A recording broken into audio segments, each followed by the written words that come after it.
প্রেমের ফাঁদ পাতা ভুবনে যে কেউ কেউ ধরা পড়বেন, তাতে আর আশ্চর্যের কি। তবে প্রেমের সময়টা ঠিক যতটা মধুর ততটাই কষ্টকর হয়ে ওঠে ধোঁকা খেলে, বেশ কিছুদিন কান্নাকাটি করে। অনেকে আবার নতুন করে ঘুরে দাঁড়ান, নতুন প্রেমের ফাঁদে পা দেন। কিন্তু সবার জীবনে তেমনটা হয় না। সম্পর্কে যার অনুভূতি যত গভীর, বিচ্ছেদের যন্ত্রণা তার মনে ততটাই দাগ কাটে। কেউ মুচড়ে পড়লেও সামলে নেন, কেউ আবার অবস্থাতে ডুবে যান। বিচ্ছেদের যন্ত্রণা সহ্য করতে না পেরে চরম সিদ্ধান্ত নেওয়ার নজিরও খুব একটা কম নেই। বিচ্ছেদ কষ্টকর ঠিকই।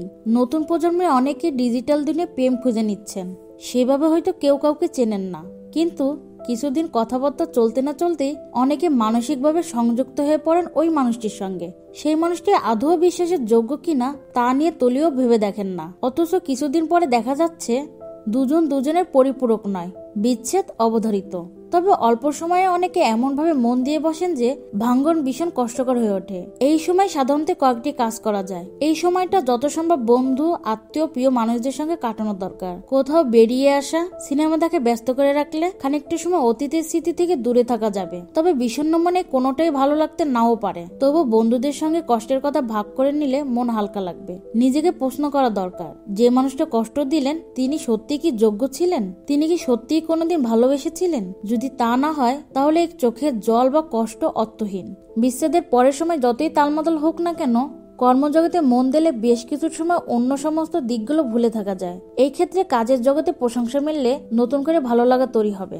নানান এই সময় ভালো লাগার বিষয় ডুবে গেলে ভালো সময় কাটানো সম্ভব। কেউ গান গাইতে ভালোবাসেন, কেউ ছবি আঁকতে। কারো যদি ফুলের গাছ ভালো লাগে, তিনি বাড়ির এক টুকরো অংশে বাগান করার মন দিতে পারেন, নতুন করে গান শিখতে পারেন।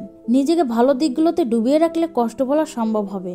বিচ্ছেদের পরও অনেকে প্রাক্তনের ছবি দেখে নীরবে চোখের জল ফেলেন, কিন্তু এগুলো করে কষ্ট কমানো যায় না। যে গেছে তার জন্য মন খারাপ না করে নতুন কিছুতে মন দেওয়া প্রয়োজন। এতে কিছুটা হলেও কষ্ট কমতে পারে। সুতরাং কষ্ট বলার জন্য নিজেকে সময় দেওয়া প্রয়োজন।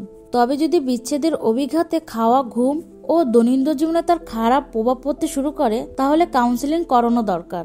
উম্মি ও মামা রাত্রি, ভয়েস অফ টাইগার।